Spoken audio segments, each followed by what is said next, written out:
Don Shula, if I said, what was the impact? Because he was leaving coaching as you were in the NFL. What was his primary impact for you going forward? I'd have to say, Colin, probably trust,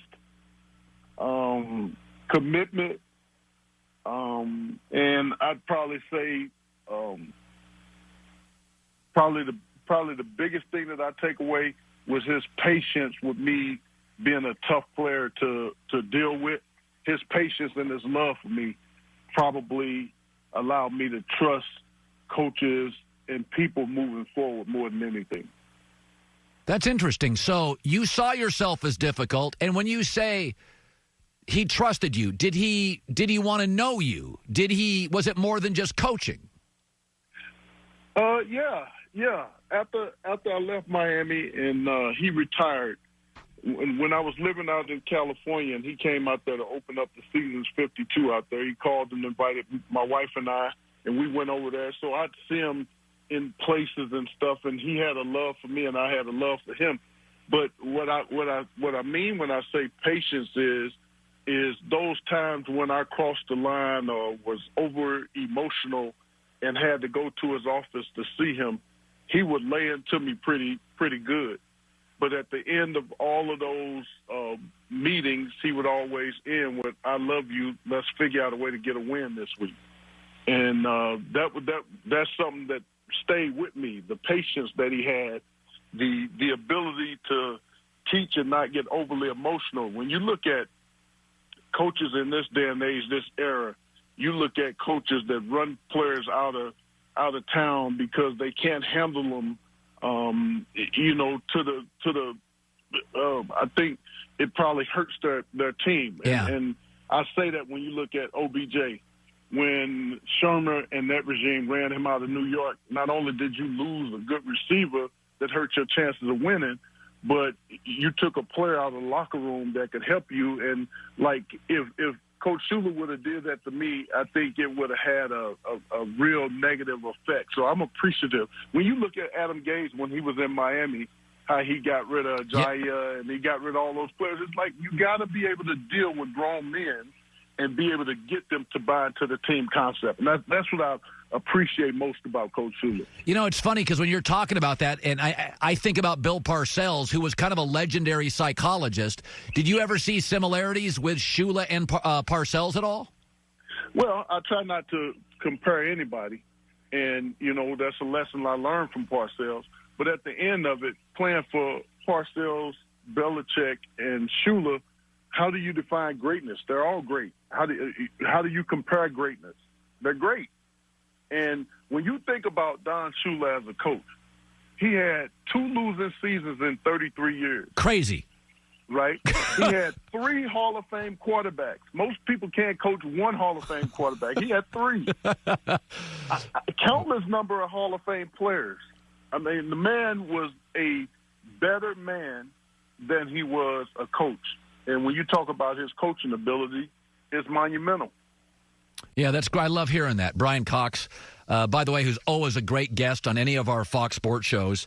It's as we battle this virus, it's been interesting. The draft was a phone business, a Zoom business, free agency. And I look at all of this and how we're adapting. And I've said, Bryan, I think this is going to be a year where veteran players, veteran coaches, people who are good at adapting are going to have a huge edge. When you look going forward, no OTAs, perhaps a smaller preseason, that feels like a veteran team with a veteran quarterback, or even a Mahomes-Reed that have been together 3 years. Does it feel like to you that'll be a significant edge this year? Well, I think that's always a significant edge, because even though we're in a age now where we have to use technology, in the past it's been the teams that's been able to adapt and change things that didn't work and improve and better things in their system that's always been able to win. So the best coaches, this won't change. The best coaches and the best managers of teams will still be successful. Bryan Cox is joining us. So your takeaway, when Green Bay drafted a quarterback in the first round, Aaron is older and has had injuries. And Green Bay has a history of drafting the next quarterback way in advance. That said, I would get if Aaron Rodgers didn't love it. I'm not going to ask you to guess what Aaron Rodgers thought, but were you okay with Green Bay in the first round using that pick for Jordan Love?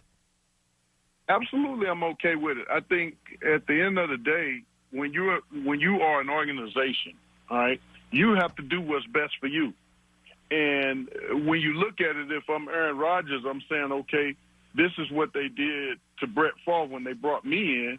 Okay, I'm a competitor. I'm great. I got a job to do. However long I'm here, let me go out and do the best job that I can to their ability. Now, selfishly, you wish that, okay, with that first rounder, they would have drafted somebody that can help me win right now. But at the end of the day, it's a business, and if they can let Tom Brady lead New England, they can let Brett Favre leave Green Bay.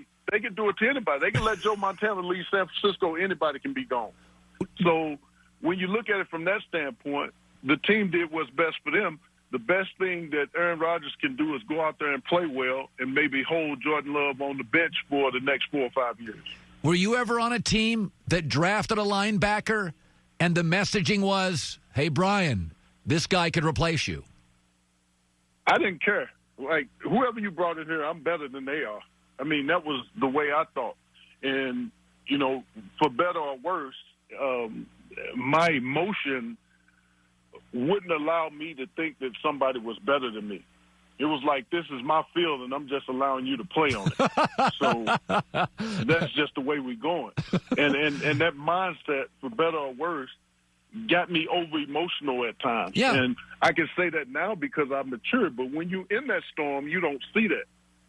I'm just angry. I was the angry man. I was the angry black man for real because I never wanted to go back to where I came from. That's really fascinating. I'm watching The Last Dance and you know, the Michael Jordan documentary. And, you know, Michael, for whatever reasons, was a relentless, and maybe it's because he was overlooked in high school. But I think sometimes people want Michael to change, and he's doubled down on Isaiah. He's doubled down on the gambling. He's doubled down on Republicans buy sneakers, too. He's doubled down on criticism of Jerry Krause. And we're trying to change Michael. And I'm like, no, this is who Michael is. It's funny that you acknowledge I was kind of an angry guy. But I would argue, Bryan, that's your jet fuel. You're not the same guy without that, are you? No, you're not. But that for many years, I tried to figure out what was it. You know, I was angry, but I was angry because I never wanted to go back into a situation and raise my kids the way I was raised. And I was playing out of fear, the fear of failure, the fear of not being adequate enough. Yeah. And it took me years. I think maybe within the last 5 years, I just recognized that. Whereas if I had someone to come up to me that was able to say, okay, Bryan, here's how we're going to deal with this. This is what it is. You know, I had to deal with it on my own because people were afraid to talk to me. And so I understand Michael's edge because that's what makes you great. But it also, off the field, opens you up to criticism. Yeah. Did you, if I can, did you go to get therapy or something? How did you solve the riddle? How did you do it? Well, I did get therapy. I had a doctor in Houston when I was living in Houston that did a wonderful job, and I've seen some other people, but that all came of fear of failure, and I didn't realize it. I always thought, like, I was just mean and tough, and, you know, you get to hear people say, this guy's crazy, this guy's on drugs. But when it all comes down, when it all boils, you have to go to the root cause, the root problem. And I was scared to not be adequate enough and not be a good enough father and a good enough provider to take care of my kids. And that's what my whole foundation of anger was.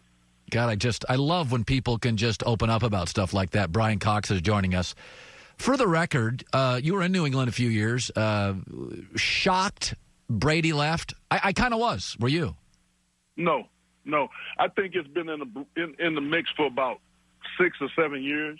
I think that Bill Belichick thought Tom Brady was done 4 or 5 years ago, And I thought that the egos got in the way of both men. I think when you look at Tom's situation, I need to have more leeway and more say because I delivered these championships. And when you look at Belichick's thoughts, his thoughts are, we have a system in place that it's the New England way. We're going to win regardless of who's there. And when men get into those competitions to see who got the biggest penis, usually the whole organization hurts because it becomes a meat fest at that point. And so, Belichick had a plan, and he orchestrated it for this day to come. He envisioned this. I can promise you, he knew that this day would come, and he took himself out of it, and he let Mr. Kraft deal with Tom, and he knew that the salary cap situation wasn't going to work, and he wanted this outcome. And so now without Tom, he can feel like I can prove I can win without him, okay? And I didn't have to take a quarterback in the draft because it wasn't one I liked, so that tells me that he likes Jarrett Stidham, quite a bit. Or he feels like one of the former Patriots off the tree, Jacoby Brissett, one of them quarterbacks are going to become available at the end of training camp, and he'll get a quarterback at that point.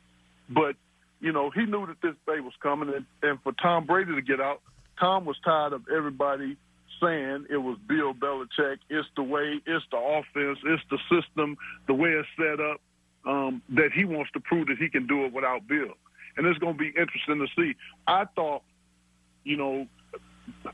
fortunately for me, I played with Marino. I think he's the greatest quarterback I've ever seen, and he has no championships.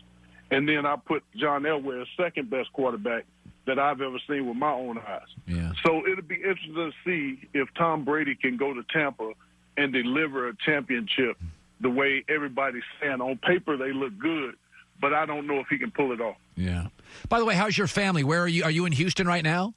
No, I live in Atlanta.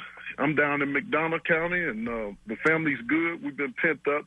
I got a daughter who was teaching English in China, and then when this virus started, she got back to the States in mid-February. My wife got her to come back to the States, and she's saying she wants to go back to China. She loves living in China. Wow. She says it's a great deal, but I'm a little nervous. But she said, Dad, if you think about it, the virus started in China. They got a 2 or 3 month head start on us, so they're starting to dry up and they get clean. It's safer to be in China than it is America.